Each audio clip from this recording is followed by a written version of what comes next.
Yes, my name is William G. Wong, and I was born in Oakland, Chinatown, and spent most of my first 20 years there. And I went on to a career in print journalism. Um, so I've written a great deal about both Chinatown and issues related, broader issues related to Chinese America and Asian America. So it's a great pleasure for me to participate with these four other panelists who have deep commitment and connection to Chinatown and the issues and culture that we're going to get to today. Um, Let me start with a couple of broad notes. Many of you on who are listening in, I assume, know where Oakland is, but in case for the few of you who do not know, Oakland is 10 miles east of San Francisco across San Francisco Bay. The other thing I want to say is Oakland Chinatown, along with many other Chinatowns in American history, are really a symbol of an example of the systemic racism that is a hot topic in 2020. And I'm not going to get into a lot of detail about that, but because of the Chinese Exclusion Act in 1882, the Chinese who were in the country then and subsequently through the World War II period were subject to social segregation and legal segregation. But let's start with the beginnings of the Chinese in Oakland. It goes all the way back to the 1850s, shortly after the gold rush, when, and we're going to put up some slides, all of which, or most of which, comes from my Oakland Chinatown history, photo history book published by Arcadia. And here's a view that we could see was one of the earliest settlements at the foot of Castro Street, which is today in West Oakland, at the foot of the estuary. Next slide, please. And here's an early view of Oakland Chinatown on a postcard that was issued. This was, we don't know the date of this, but it probably was the late 1800s, early 1900s. Next slide, please. Yeah, and Oakland Chinatown had a small number of people in the hundreds and maybe the low thousands throughout the late 19th century. But the big event was the earthquake in San Francisco in 1906, of which this is not from my book. I took this from the internet.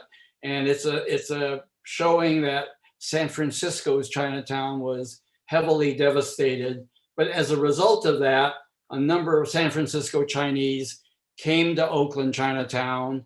And the next slide, please. And this was a earthquake victim camp on the shores of Lake Merritt that I was able to find.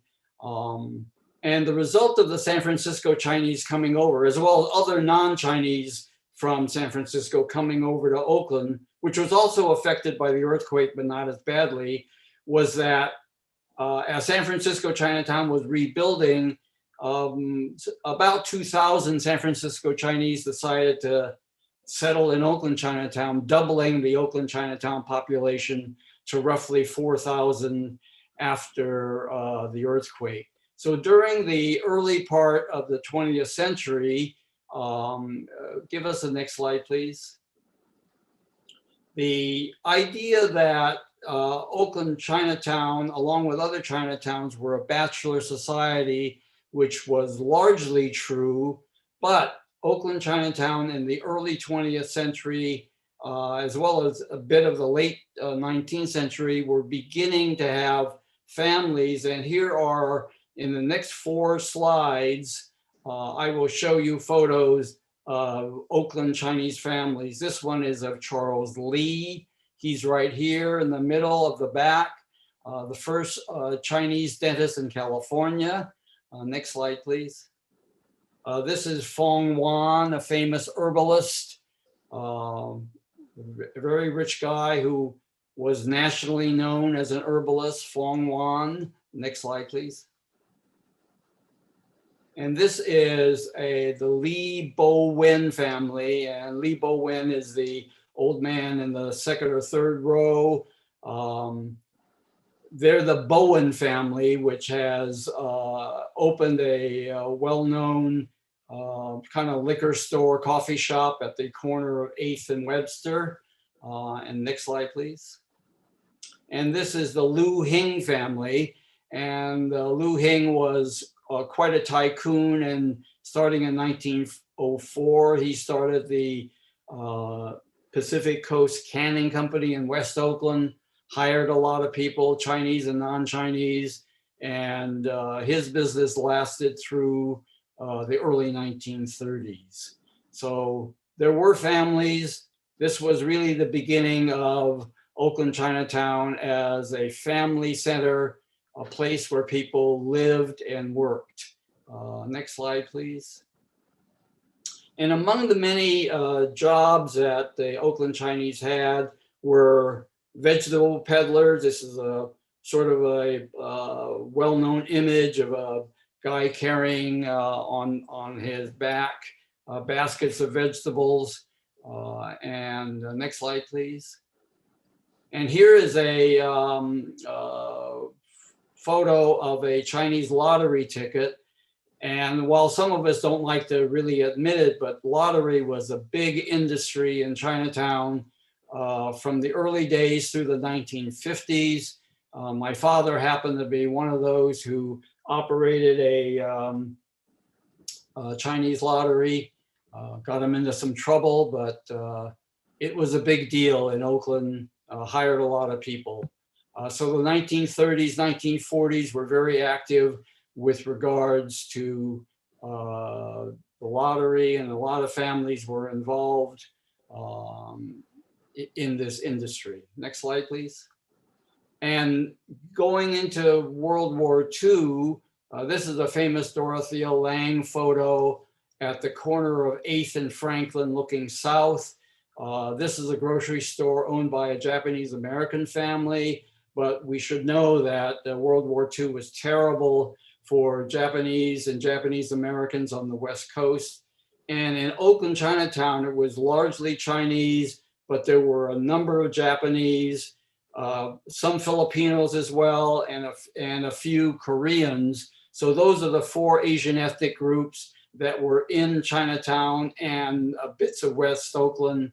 And some Chinatown families bought this store after the Japanese family was put into internment camps. Okay, next slide, please. As I said, the World War II was great for Chinese, not so great for the Japanese, but and it was great because of the fact that Chinatown businesses were very busy during World War II. But after the war, things began to really get very quiet in Oakland Chinatown. This happens to be a photo of 8th and Webster in 1958.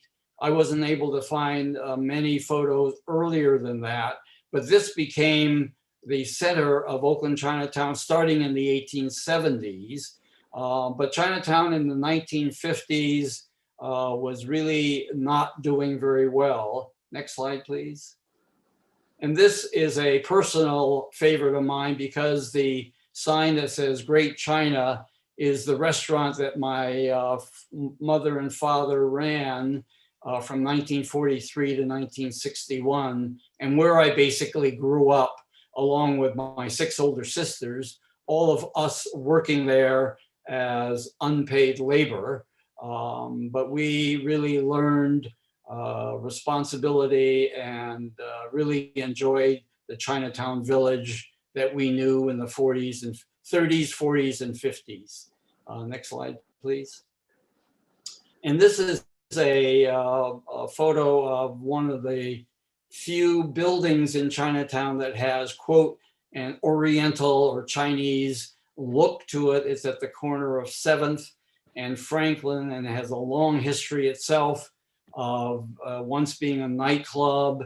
In this photo, it happened to be a low-income senior housing project. And after this picture, which was taken in the 1980s, it became a dim sum restaurant. So the impact of the 1965 immigration changes really revived Chinatown after a period in the 50s and 60s when it was dying. And let's go to my last slide here. And this is the Pacific Renaissance Plaza, which happens to be the home of the Oakland Asian Cultural Center, the Asian Branch Library, a number of businesses and housing above it. But this was a symbol of the revival of Chinatown starting in the 1970s with a new wave of Chinese coming in from Southeast Asia, as well as also from China. And this is a good place for us to transition to our next speaker, who is Ted Dang. I will let Ted introduce himself and tell us his connections to Chinatown. So go ahead, Ted. Thank you, Bill. Hi, everybody. My name is Ted Dang. I was also born and raised in the Oakland Chinatown area. I went to Lincoln School, Chinese School, Westlake, and Oakland Tech. In 1974, I graduated from Berkeley, and along with my classmates, we had an ad hoc grassroots group that eventually became EBALCI, the East Bay Asian Local Development Corporation. Our first project was the multi-service center at the corner of 8th and Harrison Street, which still exists today, and it's owned and operated by the community. But we just celebrated our 45th anniversary. And EBALCI today controls over 35 properties. We have 140 employees and roughly $500 million worth of real estate. And I'm still on the board of directors. In 1975, I started my own real estate practice, focusing on investing, developing, managing in the Oakland Chinatown area and downtown Oakland markets. And through those years, I was able to understand a lot of the intricacies of these markets and have seen a lot of the changes that has happened in this area. Oakland Chinatown actually benefited tremendously because of its location. It's close to Jack London Square, the county offices, the city offices, Laney College, the museum, but it also has excellent transportation linkages with Highway 880 and 580 and 980, and more recently in between two BART stations. Those linkages has helped Chinatown expand and stabilize. I'd like to show you how immigration and demographics has affected Chinatown though, and I have this slide I like to bring up at this time. This shows the increase in population of the Asian American community from 1970 through 2020. And if you start at the beginning, Oakland Chinatown back in the 1970s had a very nominal population, roughly 17,000 people who were Asian Americans in the city of Oakland. And by the 1980s, the increase was about 55% more. By the 90s, it increased 120% more. But since the 1990s, it's been fairly stable. It's gone up only like 5%, 8%, and 7% over the last 3 decades. So you see the yellow line at the bottom, the population growth has really kind of stabilized and plateaued. But we have to understand that the Oakland Chinatown businesses not only serve people in Oakland, but also Alameda County and Contra Costa County. And if you follow the lines, the next line is Contra Costa County. The Asian American population has increased tremendously in Contra Costa County, even more so than the city of Oakland. And the top line, the purple line, shows an even greater growth in Alameda County. San Francisco is the blue line in the middle there, and San Francisco has experienced some up and downs through the years as well. During the same time, the county that has the largest growth in the Asian American population, though, is Santa Clara County. But what these trends show can also be seen in terms of the changes in the type of businesses we have in Chinatown, the demand and supply factors in our economy. In Oakland, Chinatown, the number of goods and services correspond to the number of people that live in and around the area. And in the recent years, most of that population has been seniors and immigrants. And so the population who provide the purchasing power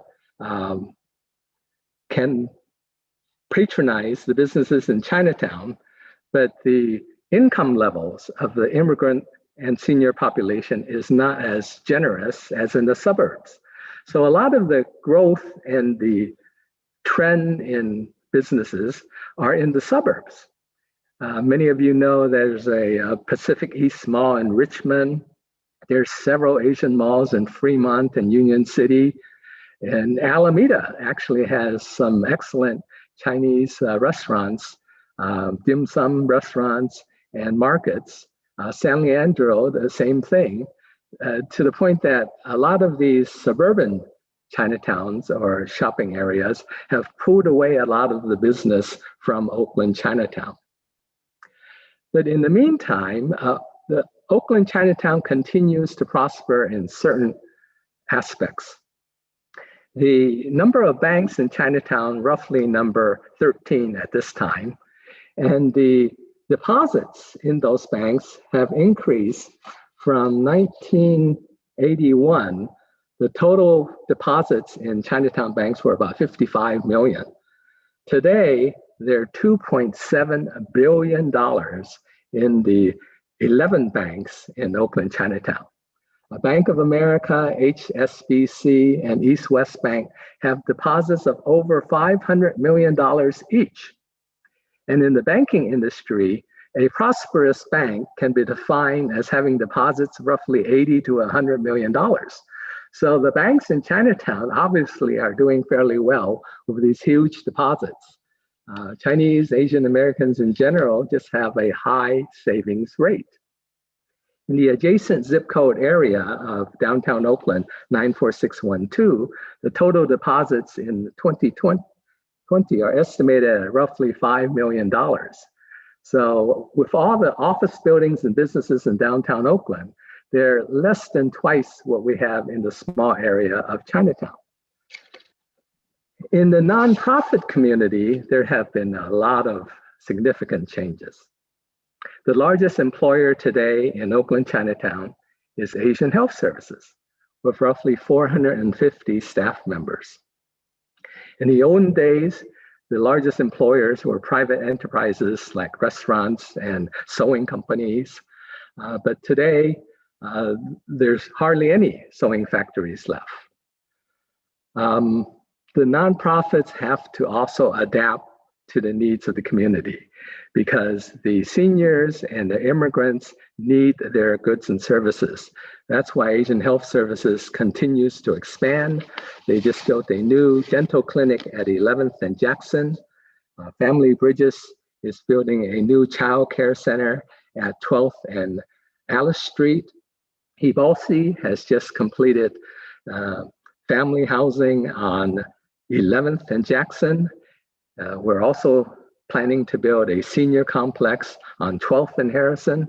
And we are also the developers who have been selected to redo the Lake Merritt BART station area, which consists of 3 city blocks. Other institutions in Chinatown continue because of their history. Chinatown still has a lot of churches that cater to the Chinese American population. The family associations are still quite active. There's also non-Chinese organizations like the Salvation Army, City Corp Ministries, who have an active role in the Chinatown area. Some of these organizations are not doing as well as they could have or as they used to be. For example, Asian Community Mental Health Services, which had been in business for about 50 years and was located in the Asian Resource Center, this year closed their doors.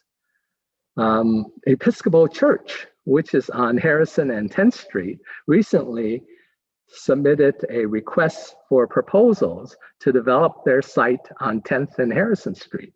The land values are getting too valuable to continue to use as a church. Social organizations such as the CACA, Chinese American Consolidated, or Citizens Alliance, the Wasang Club, Lions Club, are all having difficulty recruiting younger members. Now, as all this is happening, Chinatown has to deal with the surrounding areas, which are having a tremendous impact on the Chinatown businesses. And that is the development of new housing all around downtown Oakland and around Chinatown. Under Jerry Brown and Jean Kwan's administration, approximately 10,000 new units of housing were generated. Under Libby Schaaf, another 10,000 will be added to the downtown housing stock. That represents tens of thousands of new customers, consumers that can shop and patronize Chinatown restaurants and businesses. And that is reflected in the real estate market. A number of businesses, a number of residents, the show developments are being rented and sold to non-Asian clients. Many of them are from San Francisco. The values in downtown Oakland and Chinatown are cheaper than San Francisco, but the Asian American community now is able to move and assimilate. And that's actually a natural progression. In the olden days, there were Italian family associations, Norwegian, Danish. All of those associations slowly disappear as the families assimilate and the next generation becomes part of the American mainstream. We also are faced with a number of negative trends by being in a downtown area. Parking continues to be a problem. Security and competition. As all of these factors affect the Chinatown businesses, the rents are coming down, the vacancies are going up, and property values are going down. And this year, COVID has impacted the Chinatown area tremendously. Fortunately, with the cooperation of the Oakland Chinatown Chamber of Commerce and Evolsi, we put together an online site called Good Eats. And you can order food, take out food from a number of Chinatown restaurants by going online. And that has generated a tremendous amount of additional business for these Chinatown restaurants.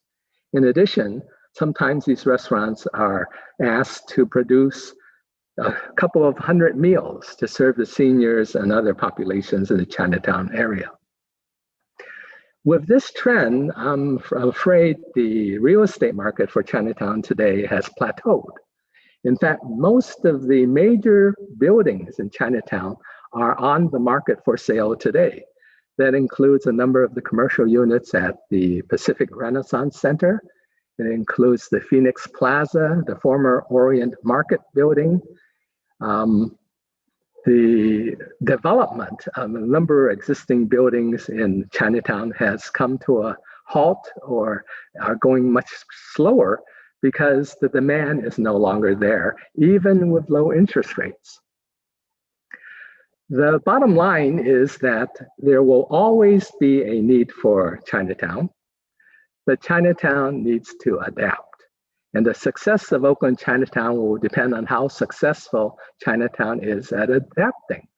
My personal suggestion is that Chinatown really needs to reestablish itself with a sense of place. We need a gate to delineate an entrance to Chinatown. We need directories to show people who are not familiar with the Chinatown area where the restaurants are, what businesses are located there, what services are located there. We need to update Chinatown online.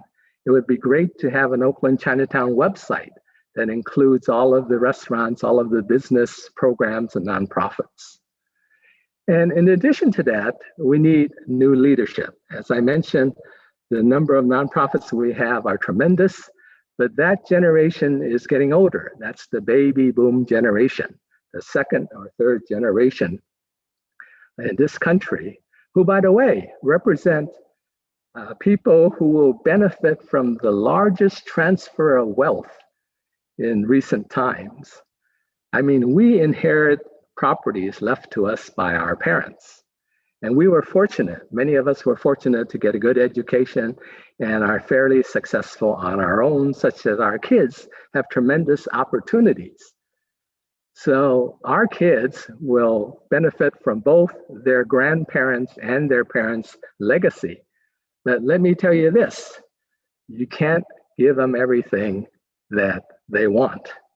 If you're in the position, there's a lot more you can do with your money by finding a charitable cause to support. And I would highly recommend you looking at donor advised funds where you can set up an account, take an immediate deduction, and hang on until later to even decide who ultimately benefits from it. But the long-term benefits to our community in recent times seems to be those organizations that have assets. So it's incumbent on us to support those organizations in the future. Thank you. Okay, Alvina, please. Hello. Hi. Alvina, go ahead. Good afternoon. Good afternoon, everyone. And thank you so much, William and Ted, for so much of that context.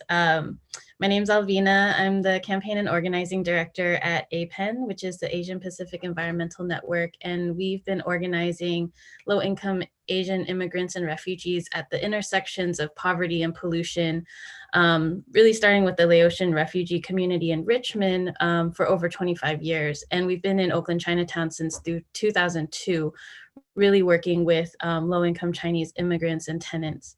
And as someone who's personally been with the organization and doing this work, organizing low-income Chinese immigrants for the past 8 years around environmental justice issues, housing issues, racial justice issues, and really thinking about different ways that can both protect tenants and residents of Chinatown as a way to preserve Chinatown and make sure that the community that is there is a part of putting in the vision of what it will become. Right. I think we've learned and had talked so much about all the different phases of Chinatown, the ways that it's needed to change with the times, and also the huge need now to like continue to adapt. I think what I want to get across as well is how resilient Chinatown has been and is. And so a lot of the work that I've been doing in particular has also been about thinking through, with all the new development trends that we're seeing in the Bay Area, and especially in Oakland and Oakland downtown, kind of like what Ted was saying, you know, Chinatown is positioned in a really unique location. How do we make sure that the development is both equitable and driven by and honors the vision of the folks who have built it and continue to rely on it to create family and create community. So if you want to go into the next slide, just a little bit about the past. You know, we've done this little piece around Chinatown's growth and shrinking, and you can see over the years, over the decades, Chinatown at one point was bound by redlining, right? And there was only this place where Chinese folks and Asian immigrants really could live and feel safe and feel cared for each other. And then once that changed, and a lot more movement was happening and a lot more gentrification and pressure, you saw that Chinatown also shrunk, and like what we consider Chinatown now, I think a lot of people think most closely about the commercial corridor on 8th and 9th. But when you really think about it, where are new and old immigrants living, working, going to school, recreating? It's everywhere from the lake all the way to Clay Street, past the Broadway downtown mark, right? And from 880 all the way up to 14th Street. And you'll see a lot of blended cultures as well. That's not just Chinese or just Asian immigrant communities, but also blended with Black communities and other Latino and refugee communities as well. And it's what makes it so beautiful and so amazing. And if you want to go to the next slide, what also is the gift and curse of being in such a prime location is that you can see that we've also been in this area of high risk of displacement. I realized that I had added some photos, but that's okay. The main thing about this map is to see how dark purple the Chinatown area is. So if you look at the bottom right-hand corner, that's really kind of the Chinatown neighborhood. You can't see the streets very well on the map, but you can see that's Lake Merritt. And so from Lake Merritt down to Broadway, it's all dark purple because of what folks were saying in that the last few years, thousands of new market rate units have been approved to be built. A lot of them are going up. Obviously, COVID has a very different impact on them, but something that I know and have seen over the years and in this work is that where we are now is really the result of planning that has been done 10, 20, 30 years ago in the city and other processes. And so we are always kind of reliant on understanding trends to figure out like, how do we think the future will look? And I think the work that we do and really wanting to organize with the community and listen to folks on the ground who are living the experience is like, how do you want the future to go? What do you want to see in your community in the next 5 years, 10 years, and 20 years? And how do we put that vision, center that vision for the city and other developers and other opportunities to come along? And so it is that blending of like reading market trends, but also centering it on the people who are living there, working there, going to school there, and contributing to that place. So in the next slide, just really quickly, I'll get into the story in a second, just that last photo that popped up, but this is actually about 2 years old of a map of like all the new development that's happening in downtown Oakland. The green circle is showing you like, this is generally Chinatown, and then this is downtown area when you look at it. And you can see all the high rises that are going up. A lot of them are multi-family, multi-unit, multi-story market rate units and housing. And then there's also some more office buildings and such. So for folks who are familiar with Oakland downtown and Chinatown, it's like you've seen all the cranes and construction and road blockages and things because all of these are going up now. And very few of them are actually affordable housing, and very few of them are affordable housing for families. And so what we've seen, and I think the story that gets told a lot about Chinatown is how we have a lot of senior affordable housing buildings in Chinatown. And so you have a really older population. While there's still Chinese schools, there's still Lincoln Rec and also Lincoln Elementary. So there are a lot of young families. And then mostly you'll see that a lot of new immigrants are the ones that are still working in Chinatown, working at the grocery stores, working at restaurants, a lot of low wage labor, a lot of sometimes low skill labor for newer immigrants who aren't able to cross the language barrier to get other jobs. And what we've seen in trends just for Chinatown, but also I think in immigration and migration is that historically Chinatown was built on a lot of Southern Chinese labor, right? A lot of, again, like lower skilled, poorer communities. And I think in trends nowadays, you'll see more newer immigrants coming from mainland China, from central China, and also folks who are immigrating as higher educated and higher skilled folks. And so that also determines why some of the things that Ted was talking about of like, there's a lot of Ranch 99s popping up in other cities, and a lot more kind of like higher end Chinese restaurants in other cities that are driving folks who are willing to make that distance to drive out there and eat the good food that makes them feel like they're back home in China. And that there aren't as many of those kind of opportunities for those types of new businesses in the Chinatown area for a number of reasons. And then just as an example in the next slide, you know, I'm not trying to say, oh, I had another slide in there, but I'm not trying to say that all development is bad, but I think what we've known and what we've seen is that the pressure of new development has made the living situation for a lot of the residents a lot harder. Rents are going up for small businesses in commercial areas, as well as rents going up in residential areas for folks who are not in protected affordable housing. And so more and more people want to live by BART, more and more people want to live downtown, and more people are willing to pay higher rates and rents than some of our low-income workers and families. And so there's just been a lot of pressure over the last few years to make sure that folks get to stay in their homes, that folks get to stay in their communities. I've had so many heartbreaking conversations with a lot of our APEN members who have that Chinatown was one of their first destinations that they could move into, that they had family, they had friends, they had connections there. They didn't have protected housing. And they didn't know where to go when their rents were illegally raised ridiculously. And so they moved out. Some of them are fortunate enough to find other places in Oakland, and just the need to travel from an area that does not have a lot of Chinese people back into Chinatown every day from 6 a.m. until 6 p.m. and then go home is what they're committed to and what Chinatown means to them. And it's also so hard because they feel so removed from the community.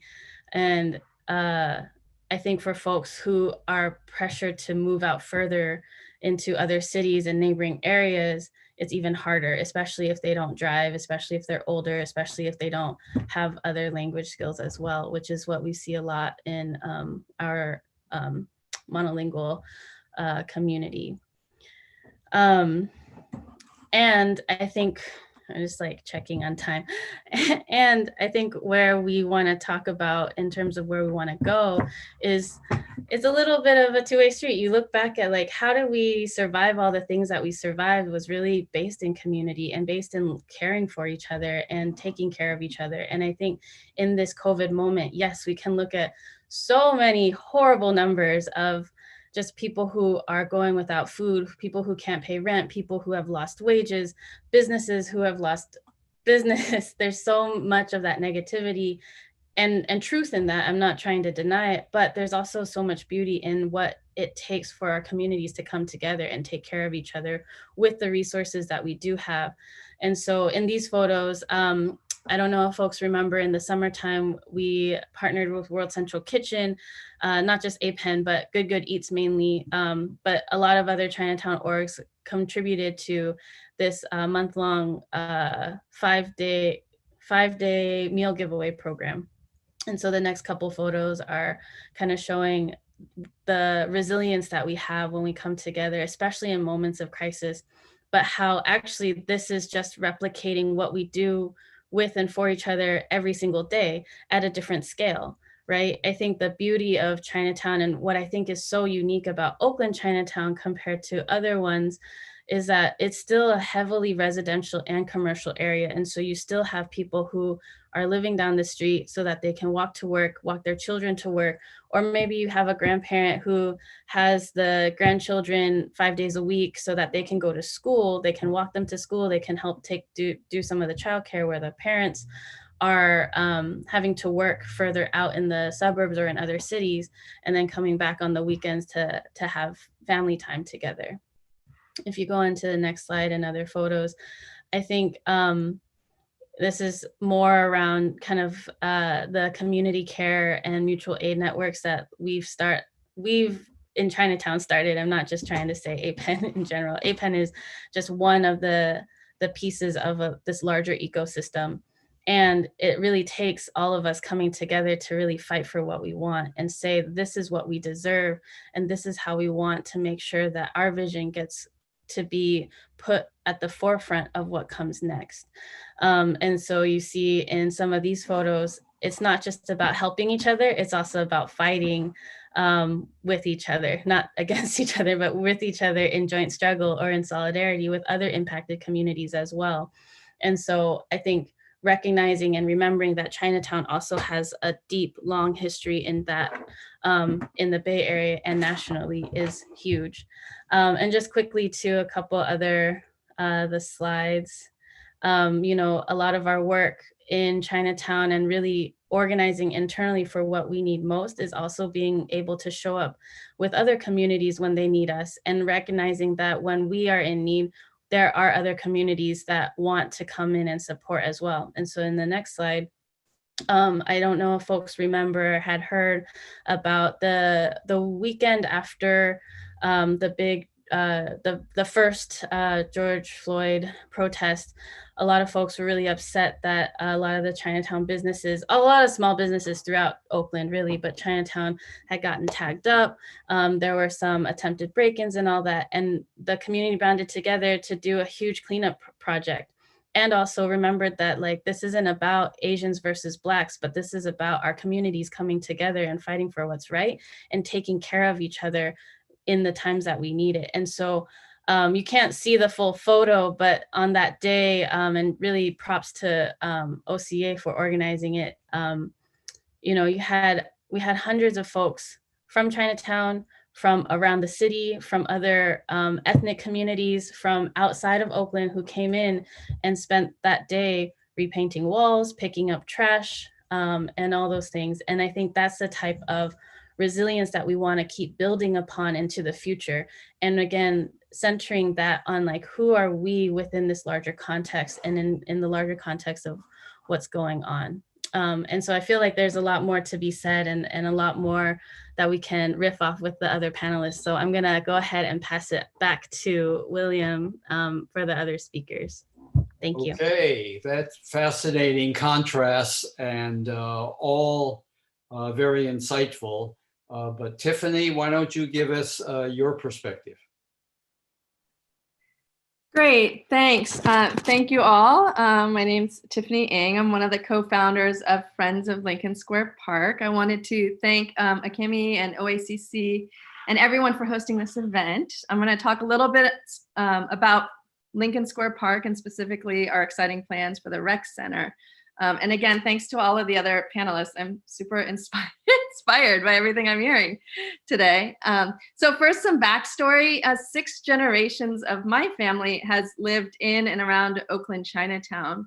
And, you know, fitting in with the trends of what the other panelists have said, none of us live in Chinatown anymore, but we, like many of you probably, frequently return to connect and shop and eat and play. And even now, put on your mask. We still visit regularly, and you can too, to support the small businesses, restaurants, and of course, boba tea shops. Here's a photo of 4 generations of my family at home, only a few blocks from the park in Chinatown. That's my dad with his Auntie Helen on either side of the dog in the middle, surrounded by his parents, siblings, grandparents, and great-grandmother. And while Oakland, Chinatown has changed, as you heard, since 1940s, when this photo was taken, many of those themes have endured, and we've heard about, again, resiliency and change is a constant. And it's still a multi-generational gathering place. It's still community driven and supported, and it's always forward looking, I would say. So Chinatown, you know, in terms of being multi-generational, it still very much is so, as you heard. Fast forward, here's 4 generations again of my family, nearly 8 decades later since that last photo. My dad and my great Aunt Helen, now grown up, in the center again, surrounded by me and my family at Lincoln Park on the famous junk boat play structure. So that play structure is actually part of a larger, the Hwasong Community Service play area. You've probably been there or been by there. And it's named such because really it has always been a community effort led by the Hwasong Community Service Club to build and rebuild and steward and repair that whole play area over the many years. Again, another theme. So the city park itself, Lincoln Square Park, is staffed by Oakland Parks and Rec. It's a city park, and also many community volunteers that help with the programming. It has a little bit of everything, including the Aging Rec Center in the top middle, built there in the 1970s. And like Chinatown, the park has seen generations of families come and go over the years, whether it's, like my Auntie Helen with her Dragonette softball team in the 1930s, local teens, or even Kevin Durant. This park has always been a place for active and communal fun. Now, the original clubhouse, which many of you may know or recall on the 11th Street, is still actively used for programming by Family Bridges, a longtime service organization. It was built in 1935 and funded in part by the city as a WPA project, but also by many local Chinese donors, doctors, and others in the community at the time in the 30s with the means, who helped advocate and fund getting this first building built at the park.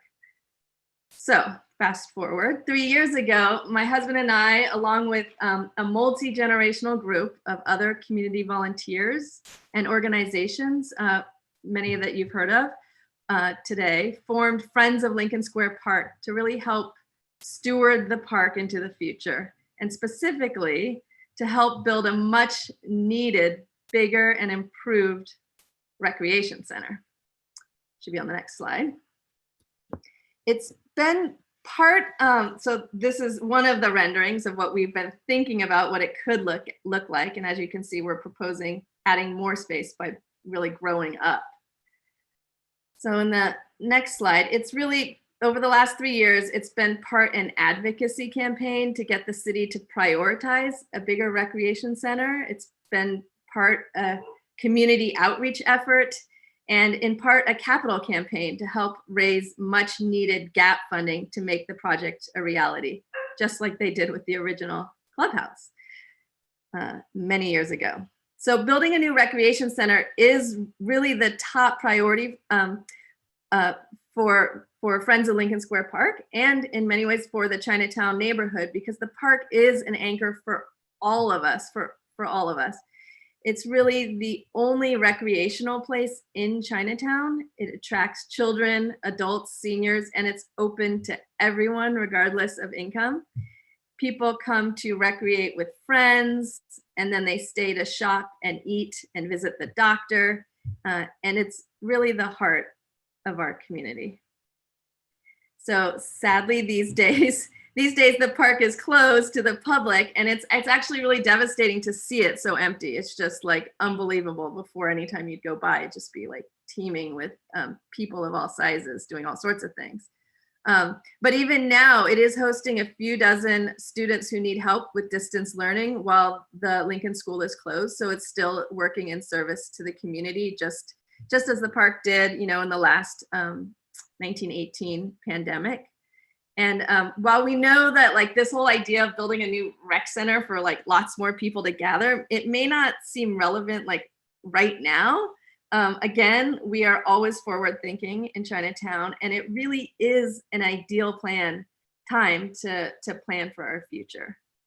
So I have a short video I wanted to share. It's only 2.5 minutes. That should really give you a sense of what the park is like in better times, and share a little bit more about our vision for the recreation center in particular in the future.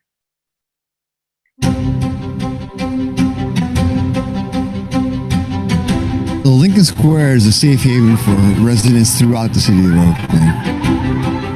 We've got folks from every zip code throughout the city.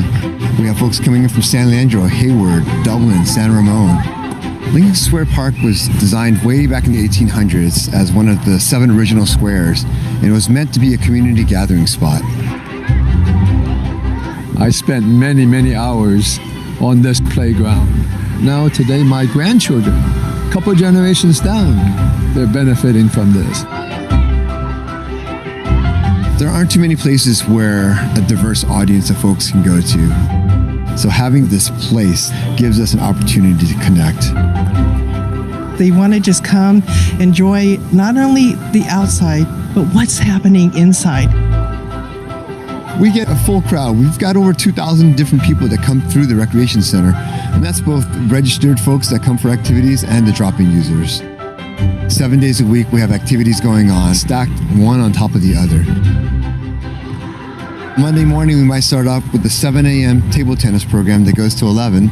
Then that'll be followed up by a Tai Chi class that goes to like 2 o'clock, which will be followed up by a children's after-school program till 6 o'clock, an adult ballroom dance class till 9 o'clock. I can tell it's sort of musical chairs. Different groups are being shuffled around in order to accommodate everyone. And this park seems to be always the most crowded. It just has the kind of vitality that we want in all of our parks. Our recreation center is showing its age, and it's too small for the number of people who use the park. And now we've got over 1,500 school-aged children that come and utilize the park. Add to that the development that's going around. Within the next 5 years, we'll have 5,000 new units of housing. And where are those folks going to go? The Warriors, their community foundation, has stepped up along with many other community groups that's associated with them. I think this is good. We're trying to get a lot of people aware of this great project of building a larger recreation center that the community and the public in the city of Oakland and Chinatown deserves. It's long, long overdue. We're looking forward to the day when we can have a huge facility, one that's 3 or 4 times as large as what we've got, so that we can have that sense of community here and have everyone here in one place. We love Lincoln Park!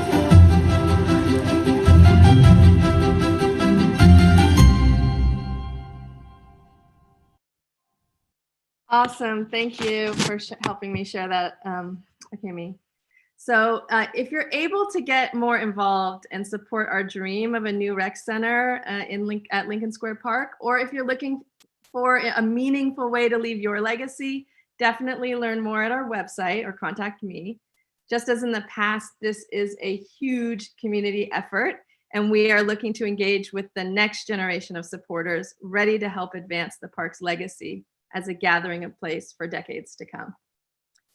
Thanks. And with that, I will turn it back over to William for the last panelist.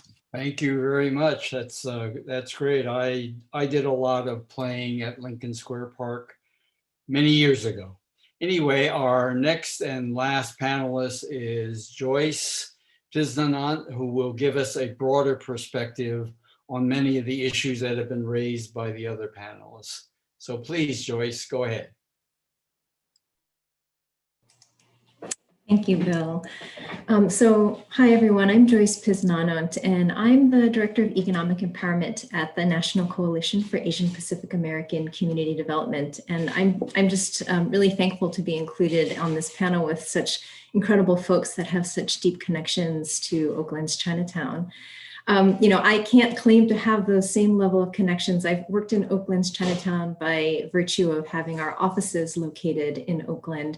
But I think really what I hope to share today is more of a national perspective on the context of what's happening in Oakland's Chinatown as it relates to sort of what's happening nationally for many Chinatowns across the country. So I'll just share a little bit about national capacity first. National Capacity, or the National Coalition for Asian Pacific American Community Development, is a organization that was founded 20 years ago for the purposes of really creating a voice at the national level for community development and economic development issues that were happening across the country in Asian American and Pacific Islander communities. At the time, there was no national voice to really advocate for things that we know were happening across the country. And, now we have this organization that I have the honor of working for that can really make sure that we lift up some of these really important issues so that elected officials and federal agencies can pay attention and also make sure that we get the resources we need to actually ensure that our communities, survive and, more importantly, thrive. So National Capacity is an advocacy organization, but we're also a national intermediary. And we also bring together folks from across our network to be able to share ideas and really learn from one another, which has been the value of our organization from the beginning. So we now have about 100 members across the country. We started with 16, including Ibaltsi, who we heard from a little bit earlier with Ted. And, you know, I do want to say that, you know, this work of what's happening in Oakland's Chinatown is, you know, I think a long story that fits into this national context of and mirrors what's happening across the country. So I guess I'll just start by talking about sort of the challenge nationally. So unfortunately, Oakland's Chinatown is not alone in facing these challenges of displacement and gentrification that we heard from Alvina a little earlier. So in recent years, I'm sure many of you have heard the various news stories, newspaper articles about how Chinatowns across the country are facing this enormous displacement and gentrification challenge. Sadly, I think the only known growing Chinatown is actually in Chicago, Illinois. And, you know, Alvina spoke a little bit earlier about how the dynamic of the pressure of development has created this sort of unsustainable and unaffordable living conditions for community members, small businesses, people who care and love, you know, these Chinatowns, and in many ways has changed the face of what our neighborhoods look like. And this same development pressure is happening nationwide. And I think, you know, part of why we see that is because there's this geographic concentration of AEPIs in very high cost cities. So over 73% of low-income Asian American and Pacific Islanders live in America's highest cost cities. Over 50% of those low-income AAPIs that, over 50% of AAPIs that are living in poverty live in only 10 metropolitan statistical areas across the country. So that means that, you know, we've got this tremendous concentration of folks who live in these very high cost markets that also happen to coincide with the places where our most iconic and loved neighborhood business districts are. So, you know, basically what these numbers tell us is that AAPI communities are at higher risk of displacement from gentrification than many other racial or ethnic groups. Most of these MSAs, like New York, Los Angeles, Seattle, Bay Area, are also those that have been impacted by the COVID-19 pandemic. And that's just with regard to the sheer number of COVID-19 cases. But of course, something that further complicates the situation for AAPI neighborhoods is also that many of our neighborhood businesses are overrepresented in some high contact sectors like food services, retail, and so therefore have been tremendously impacted by the shutdown orders that took place earlier this year. And so what we see, as we've seen in Oakland's Chinatown, is that many neighborhood businesses are particularly vulnerable and more challenged with being able to operate during this pandemic. And it really was just sort of exacerbating existing conditions, knowing that so many of these neighborhood businesses were also just, you know, previously surviving on a shoestring already. So I'll just say that, you know, this trend of displacement is one at national capacity that we've been documenting for some time and also addressing since our beginning through advocacy and programmatic efforts. I did want to share one report, which I'll put into the chat box. In 2016, National Capacity put out a report. Multitasking, and this is our report here. Our report was called Our Neighborhoods, Asian American and Pacific Islander Anti-Displacement Strategies. And so this document shares the many stories of displacement that we're hearing from across the country, but also puts forth solutions and innovations that we're seeing from communities in response to what's happening. And so, you know, I wanted to put that out there because although I started with sort of the bad news, I wanted to share sort of like what I think is the good news and what I think is hopeful for Oakland's Chinatown. So I started by saying, you know, unfortunately, Oakland's Chinatown is not alone in facing these issues because it's happening nationally. And so the good news is, fortunately, Oakland's Chinatown is not alone in facing these issues because it's happening nationally. And there are so many other communities across the country that are doing the same work to address displacement and to ensure that there's cultural preservation of these communities.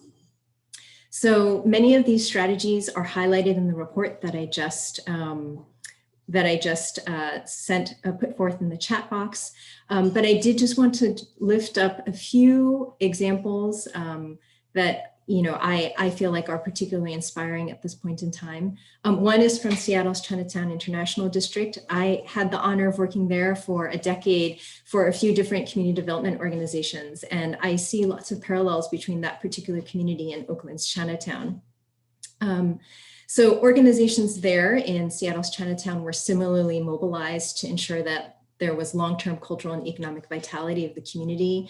Lots of mobilization around public space, much like the Lincoln Square work that we just heard about.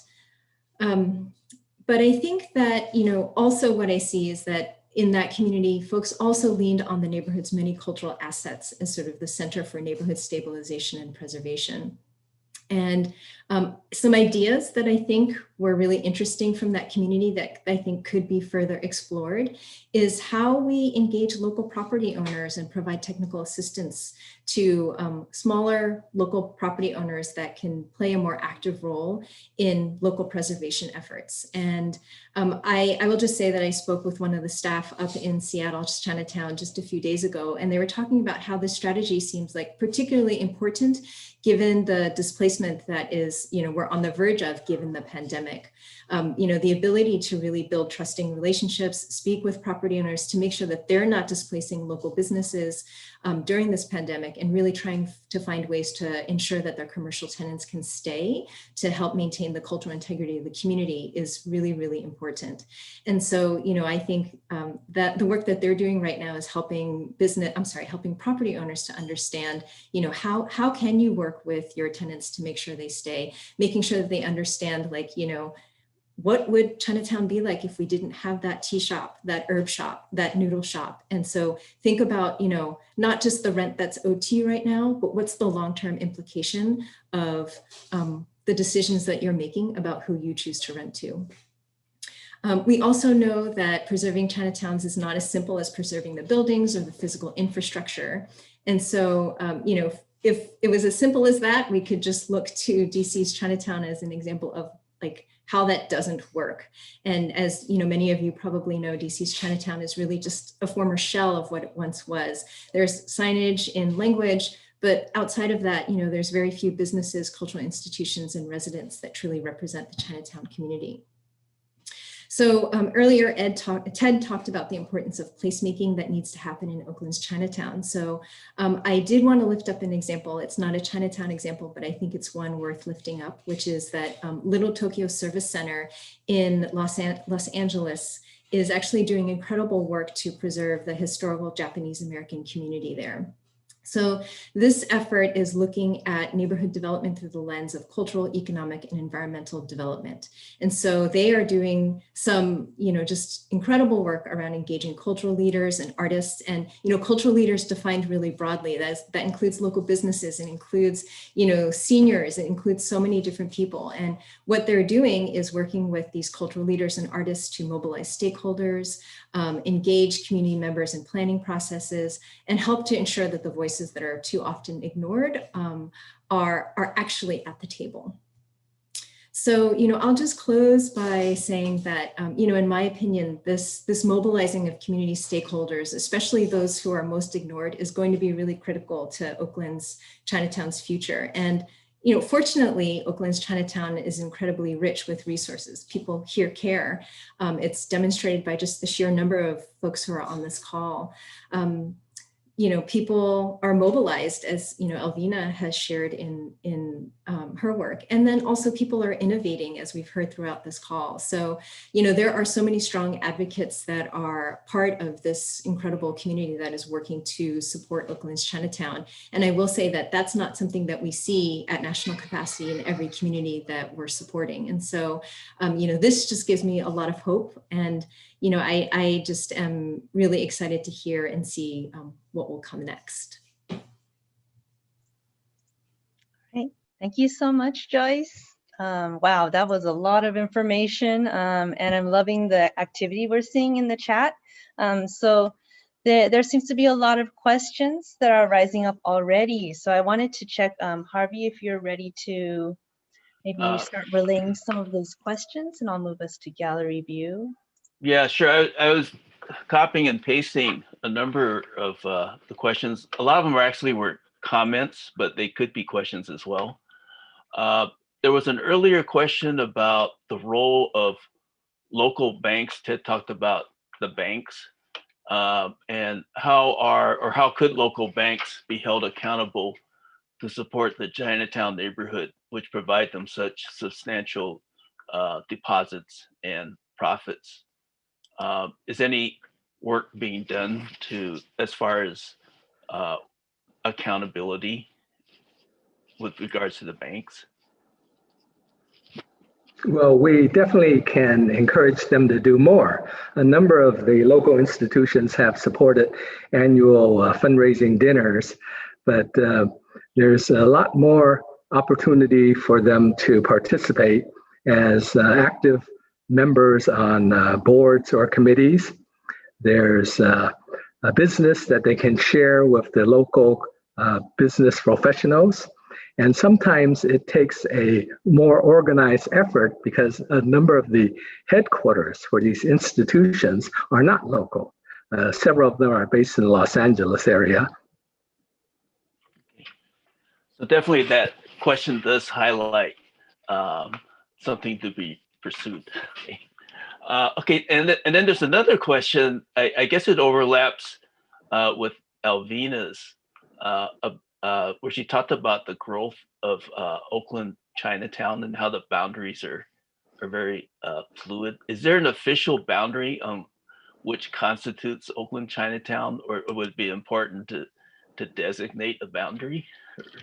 Since we're talking about redevelopment and gentrification. Yeah. Or any panelists have thoughts on that? Yeah, I mean, I think generally speaking, a lot of folks recognize like Oak Street to Broadway, and then like 6th, 7th to 13th as Chinatown. I would always argue it to be bigger and would stretch it out a little bit further. I think there are a lot of parts of Old Oakland actually that are still historically Chinatown as well.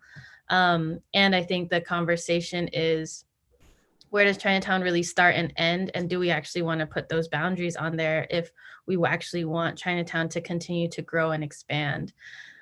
I think that Chinatown is what it is for historic context, and also recognizing that it is an ethnic enclave that is welcoming to all new immigrants, whether they're Chinese or not, and that a lot of the new growth and migration patterns are actually other Southeast Asian refugee communities. And so how do we actually preserve the culture and the history that is and was Chinatown to withstand so much racism over the century, but also be adaptable and fluid enough to actually welcome and include other communities that are coming in that are going through the similar experiences that I think early Chinese migrants do.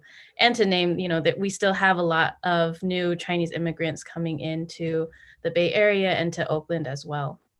So I think that there's like a lot of differing opinions on it. And, there actually aren't too many, I think maybe Joyce has the numbers more, but there aren't too many like officially nationally recognized Asian historic preservation districts. I know Oakland is not one of them.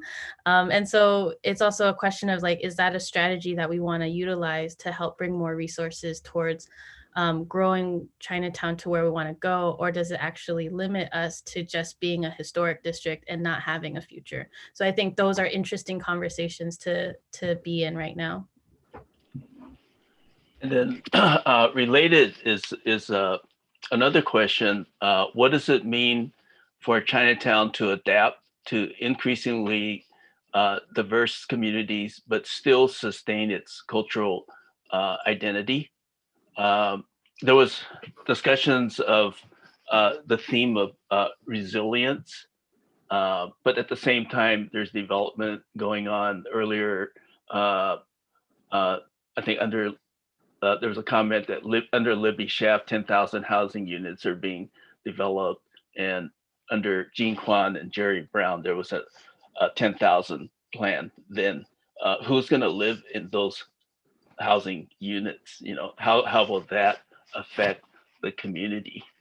So again, the question is basically how can we adapt to an increasingly diverse community, but still sustain Chinatown's cultural identity.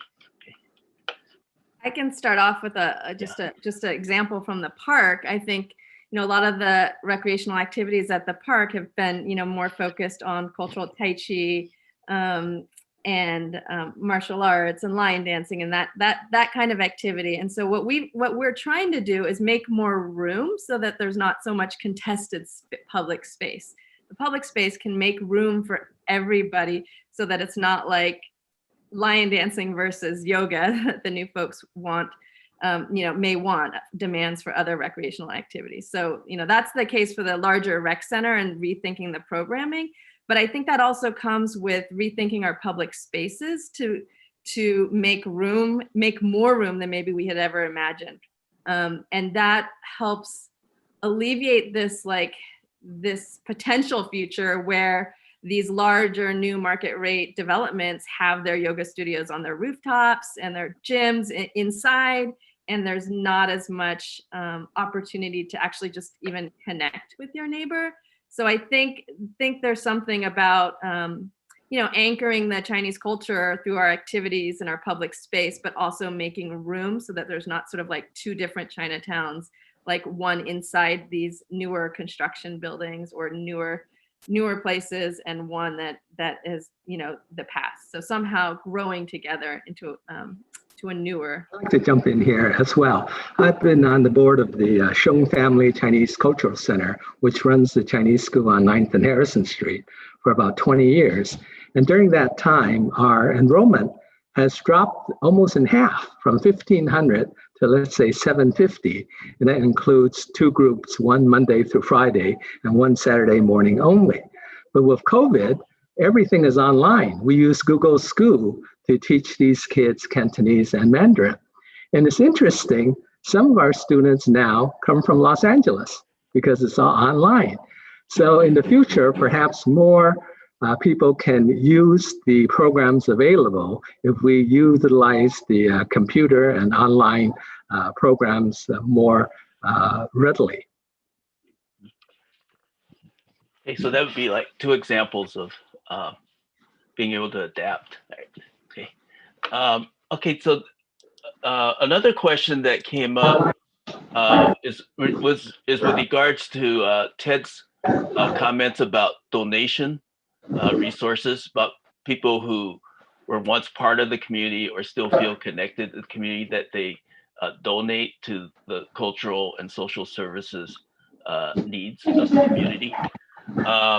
There was one comment or one criticism of donor advised funds is that they benefit the donor because they get the write-off, but there is no requirement that the funds have to go to any nonprofits each year.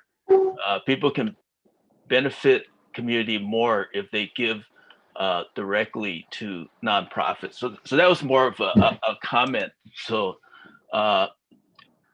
would that be a valid criticism? Well, the hard part is just getting people to agree to donate. And sometimes, depending on their tax position, they can do it one year instead of another. But once they put it into a fund, it is not theirs anymore technically. The next step then is just to convince them of a good cause for them to release the funds to.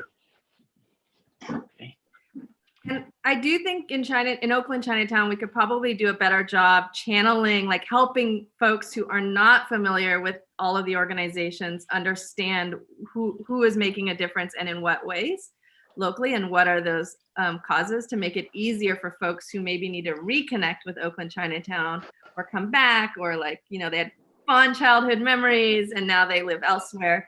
I think we could do some more thinking about how to connect those dots that Ted was talking about, and whether they save up and give a big donation, a couple years or whatnot with whatever vehicle. We will take anything, and there are many awesome organizations here, and we would like to make that happen more.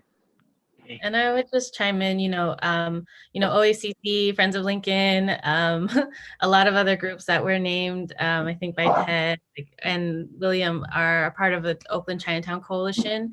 And so we're a network of a lot of the nonprofits, churches, and a lot of long-term individual activists who are connected. And so it's not like a one body you should donate to by any means, but it's like, it is a body that can connect you to a lot of the organizations depending on what it is that you want to put your money into. And in addition to the Oakland Chinatown Coalition, we also have the Oakland Chamber of Commerce that are another network of small businesses and landlords. And then Good Eats, I know, was highlighted before, and then the Chinatown Improvement Initiative. So there is a huge web of Chinatown organizations, individuals, businesses, institutions that are working together and would, I think, be happy to like help folks direct your interests and needs to like where you want to spend your money and your time to support Chinatown. And then there's one question that just popped up here is, how will the Trump administration policy and refugee settlement and immigration impact Oakland Chinatown and Lincoln Elementary? Does anybody have thoughts on that? Or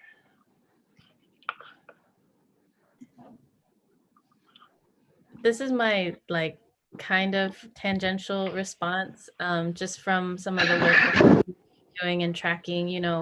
Alameda County was actually one of the largest counties to have welcome in a lot of immigrant and refugee folks. There's a lot of services that were set up throughout Alameda County, a lot that were actually in Oakland to provide for these communities. And because I think in the last 4 years of the restrictions and further just horrible like policies on migration, we have seen a decline in refugee migration into Alameda County.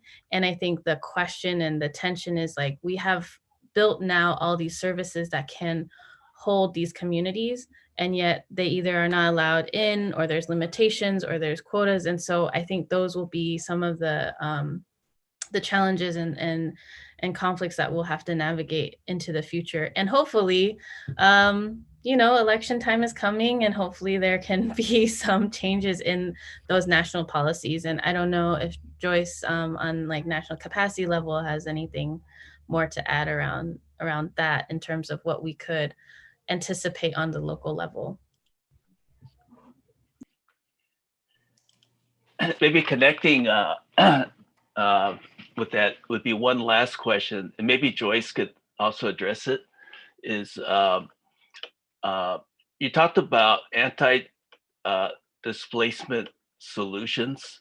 How can we ensure that working class people be able to continue living in Oakland Chinatown, and that small businesses be able to afford the increasingly high rents?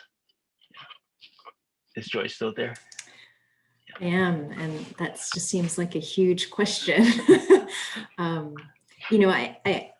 wish there was a silver bullet, but I think, I would just encourage folks to take a look at the multitude of examples that are being deployed across the country for people to really address issues of displacement.